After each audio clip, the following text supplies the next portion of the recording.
Bismillahirrahmanirrahim. Assalamualaikum warahmatullahi wabarakatuh. Alhamdulillah wassalatu wassalamu ala Rasulillah Muhammad ibni Abdillah. Amma ba'du. Pertama-tama marilah kita panjatkan puji syukur kehadirat Allah Subhanahu wa taala yang mana kita dapat berkumpul di sini dalam keadaan yang seperti ini pandemi, tapi kita masih bisa sama-sama belajar agama melalui YouTube SD Khadijah Wonorejo. Pada pertemuan kali ini kita akan membahas lagi lebih lanjut tentang bab taubat nggih Pak Iqbal nggih leres. Nggih, betul. Nggih. Sebelum kita mulai pengajian hari ini, marilah kita membaca suratul Fatihah bersama-sama agar ilmu yang kita pelajari hari ini dapat bermanfaat untuk kehidupan sehari-hari. Monggo Pak Iqbal di. Monggo kita mulai dengan membaca suratul Fatihah. Mohon kepada Allah agar ilmu yang kita dapatkan menjadi ilmu yang manfaat. Kita mohon kepada Allah untuk saudara-saudara kita yang sakit, mudah-mudahan diberi kesehatan oleh Allah Subhanahu wa taala dengan kesehatan yang paripurna dan barokah. Anak-anak kita yang sedang menuntut ilmu di SD Khadijah Wonorejo, mudah-mudahan Allah memudahkan dan memberikan ilmu yang manfaat. Orang tua yang sedang berjuang, yang sedang mengalami kesulitan, mudah-mudahan dimudahkan oleh Allah Subhanahu wa taala. Dan seluruh para guru SD Khadijah Wonorejo, mudah-mudahan Allah selalu meridhoi beliau-beliau sebagai sumber ilmu kita bersama-sama. Ala hadhihi niyyah wa ila hadrati nabiyil mustafa rasulillah sallallahu alaihi wasallam. Syai'ulillahi lahumul fatihah. A'udzu billahi minasy syaithanir rajim. Bismillahirrahmanirrahim. Alhamdulillahi rabbil alamin. Ar-rahmanir rahim. Maliki yaumiddin. Iyyaka na'budu wa iyyaka nasta'in. Ihdinas siratal mustaqim, siratal ladzina an'amta 'alaihim ghairil maghdubi 'alaihim waladdallin. Rabbighfirli wa liwalidayya wa lil mu'minina amin. Alhamdulillah. Mengingat kembali ya Pak Iqbal tentang pembahasan taubat yang kemarin kita membahas tahapan-tahapan taubat. Terus salah satu kisah yang jenengan ceritakan kemarin tentang seseorang yang dibantu melalui untanya niku nggih Pak Iqbal nggih. Nggih, kalau kira-kira setelah mengetahui kejadian tersebut kapan sih Pak Iqbal kita seharusnya bertaubat? Nggih. Iya Pak Iqbal. Pertanyaan yang menarik ini karena sebenarnya kita ini kapan harusnya bertaubat kapan? Karena kalau kita datang ke sholat Jumat itu khotib selalu mengingatkan bahwa kita harus selalu bertakwa dan wala tamutunna illa wa antum muslimun. Jangan sampai kamu meninggal kecuali kamu dalam keadaan berislam dan penuh taubat. Itu sudah setiap Jumat kita yang laki-laki mendengarkan dan itu menjadi asupan gizi batiniah kita. Kita baca nggih untuk memperjelas apa yang kita bahas. Bismillahirrahmanirrahim. Hadis yang keempat, al-haditsur rabi'. Wa an Abi Musa Abdullah ibn Qais al-Asy'ari radhiyallahu anhu 'anin Nabiy sallallahu alaihi wasallam qala innallaha ta'ala yabsutu yadahu bil-laili liyatuba musii'un nahar wa yabsutu yadahu bin-nahari liyatuba musii'ul lail hatta tatlu'a asy-syamsu min maghribiha. Jadi Rasulullah itu pernah menyabdakan semacam ini. Innallaha ta'ala yabsutu yadahu bil-lail. Sesungguhnya Allah itu membuka tangannya, membuka kekuasaannya, membuka keridhoannya pada malam hari. Liyatuba musii'un nahari. Untuk orang-orang yang telah berbuat salah atau berbuat negatif di siang hari. Wa yabsutu yadahu bin nahari liyatuba musiul lail. Allah itu juga membuka kekuasaannya, membuka kerahmatannya di siang hari untuk menerima taubatnya orang-orang yang berbuat salah di malam hari. Hatta tatlu asy-syamsu min maghribiha. Sampai yang siang hari itu sampai matahari tenggelam. Yang malam hari sampai matahari terbit. Jadi sesungguhnya kapan kita sebaiknya bertaubat? Di hadis ini ya 24 jam. Bin nahari wa bil lail. Kita bertaubat. Maka kita juga diajarkan sholat, diperintahkan sholat 5 waktu. Di antara bacaan-bacaan sholat itu bacaan istighfar. Rabbighfirli warhamni wajburni warfa'ni warzuqni wahdini wa'afini wa'fu anni. Itu semua di antaranya adalah permohonan maaf kita. Jadi pintu taubat itu terbuka 24 jam. 24 jam tanpa ada tutupnya. Sama sekali. Ada nanti tutupnya di hadis yang berikutnya nanti di akhir zaman. Tapi itu secara umum. Jadi secara umum. Yang hadis yang kelima, wa an Abi Hurairah radhiyallahu anhu qala, dari Abu Hurairah radhiyallahu anhu, mudah-mudahan Allah meridhai beliau. Beliau berkata, qala Rasulullah sallallahu alaihi wasallam. Telah bersabda Rasulullah sallallahu alaihi wasallam, man taba qabla an tatlu asy-syamsu min maghribiha taballahu alaihi. Barang siapa bertaubat sebelum terbitnya matahari, sebelum terbenamnya matahari min maghribiha, dari di tempat barat, ya, di tenggelamnya matahari, maka Allah taballahu alaihi. Allah menerima taubat. Jadi hampir sama redaksinya dengan di atasnya. Saya lanjutkan supaya nanti keterangannya jadi utuh. Ini al-haditsus sadis, yang ke-6. Wa an Abdurrahman Abdullah ibni Umar ibni al-Khattab radhiyallahu anhuma anin Nabi sallallahu alaihi wasallam. Ini yang batas individual. Jadi ada batas individual dan ada batas universal.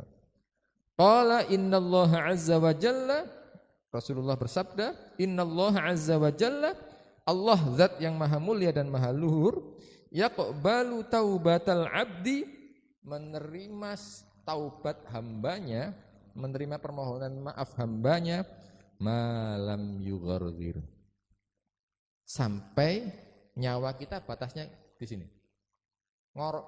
Jadi kalau orang mau meninggal itu sebagian tampak ngoroknya, gitu, tampak sebagian. Saya tahu karena saya sempat mendampingi beberapa orang yang nazak semacam itu. Malam yugharzir. Tadi kalau sudah di sini sudah habis waktu taubatnya. Kapan itu kita tidak tahu. Ini masalahnya. Kita tidak tahu kapan kita ngoroknya. Kapan kita ajal. Sementara Allah membuka pintu taubat 24 jam. Terus menerus. Maka kapan sebaiknya kita bertaubat? Ya setiap waktu kalau saya. Setiap sholat itu di salah satu keterangan yang lain, antara satu sholat dengan sholat yang lain itu kafarat. Jadi Allah menggugurkan dosa antara kita sholat subuh tadi dengan sholat zuhur ini nanti. Kalau kita sholat zuhur, nek sholat juga gugur dosanya. Jadi itu bagian bentuk taubat kita. Nanti zuhur dan asar kita kan berbuat dosa lagi. Kita ini banyak berbuat dosa yang tidak diketahui orang, itu masalahnya. Yang diketahui orang kita mungkin bisa diingatkan sama orang lain, tapi kalau yang nggak diketahui orang lain nggak bisa mengingatkan kita. Itu dosa kita yang sirri, itu yang bahaya. Misalnya tiba-tiba kita punya perasaan mangkel ke seseorang, padahal orang itu tidak berbuat apa-apa. Kita punya perasaan iri kepada orang lain, itu kan ya itu bagian. Nah itu kita rontokkan. Jadi kalau di keterangan yang kemarin saya menyampaikan, ini bahu kita, ini kalau ditampakkan ini tumpuan dosanya kelihatan ya. Nah ketika kita rukuk, ketika kita sujud, ini dirontokkan sama Allah. Dirontokkan. Itu di kepala kita ini tampak tumpuan dosanya sebenarnya. Bagi orang-orang yang tertentu yang bisa melihat itu ya tampak. Ya kita yakin gitu saja ya, yakin gitu saja, nggak usah aku kepingin delok. Enggak. Nanti kita malu kalau kita kelihatan dosanya kita. Bahkan seandainya dosa itu ada asarnya berupa bau, bau kita itu tidak enak. Bau kita itu tidak enak karena kita betapa banyak dosa kita. Allah menutupi kita. Allah menutupi. Nah, pertanyaan tadi balik, kapan kita sebaiknya bertaubat? Dengan keterangan hadis 3 hadis ini 4, 5, 6, maka ya sewaktu-waktu kita bertaubat. Kalau bisa setelah berbuat dosa kemudian kita ingat, segera kita bertaubat. Astagfirullahaladzim. Berbuat dosa lagi, astagfirullahaladzim, astagfirullahaladzim, ya Allah, mohon maaf ya Allah, mohon maaf ya Allah. Gitu. Setiap saat. Jadi orang yang baik itu bukan orang yang tidak pernah berbuat salah atau berbuat dosa. Orang yang baik itu adalah ketika orang yang berbuat dosa itu kemudian dia segera ingat dan segera bertaubat. Ini menjadi penting. Karena dosa itu kalau kita biarkan nggak kita taubati, rasanya enak. Dosa itu awalnya membuat kita gelisah. Nanti di keterangan-keterangan yang lain di lembar-lembar berikutnya, saya lupa di lembar mana. Tapi ada keterangan kalau kamu berbuat dosa itu ciri-cirinya hatimu tidak senang, gelisah. Kita itu ciri-cirinya pokoknya ketika kita berbuat kok merasa kita tidak nyaman, istafti qalbak, mintalah fatwa dari hatimu. Berfatwalah kepada hatimu. Kalau hati kita merasa nggak nyaman, itu sudah tanda-tandanya. Atau kalau kita malu kalau dilihat orang lain berbuat seperti ini, itu tanda-tandanya kita melakukan perbuatan dosa. Jadi saat itu segera kita bertobat. Karena itu masih berupa nikmat. Nikmat kita diberi perasaan yang masih hidup. Tapi kalau orang yang perasaannya sudah mati, gak tahu ditaubati, ngono dilanjut aja, itu lama-lama hilang. Perasaan gelisah itu lama-lama hilang. Biasa, sudah nggak kerasa sudah. Itu tanda-tandanya hati yang sudah mati. Karena nggak pernah ditaubati. Jadi penting sekali, apalagi zaman kita saat ini, zaman dunia nyata dan dunia maya. Dunia nyata kita mungkin tampak baik-baik saja, belum tentu dunia maya kita. Jadi kita perlu menghidupkan hati kita, menghidupkan jiwa kita sewaktu-waktu, setiap waktu, sepanjang waktu. Mudah-mudahan kita selalu diingatkan oleh Allah untuk kembali bertaubat. Cukup jelas Bu Anin, nggih? Pemirsa cukup jelas nggih insyaallah? Nggih, insyaallah.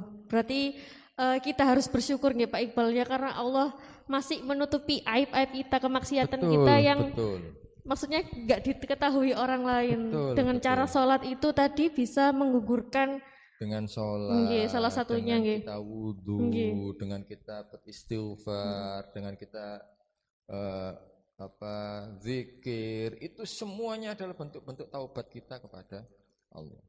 Berarti kan ketika kita berbuat suatu kemaksiatan ya Pak Iqbal, kan kadang itu secara nggak sadar, itu termasuk maksiat, kan kadang ada perasaan seperti itu Pak Iqbal. Salah satunya untuk mengingatkan kembali kita, kok ternyata bisa dihapus loh dosa-dosanya, kemaksiatannya dengan cara mungkin salah satunya tadi sholat tepat waktu, waktunya sholat ya sholat, gitu ya Pak Iqbal. Maka kita bersyukur sehari sholat 5 kali, artinya dihapus 5 setiap kali berapa jam kita dihapus lagi dosanya.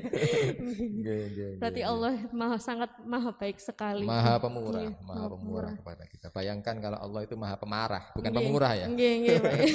Beda ini, kadang-kadang orang menafsirkan Allah itu maha pemarah, titik-titik neraka, titik-titik dilaknat oleh Allah, titik-titik dimarahi Allah. Enggak, kita ini termasuk yang Allah itu maha pemurah.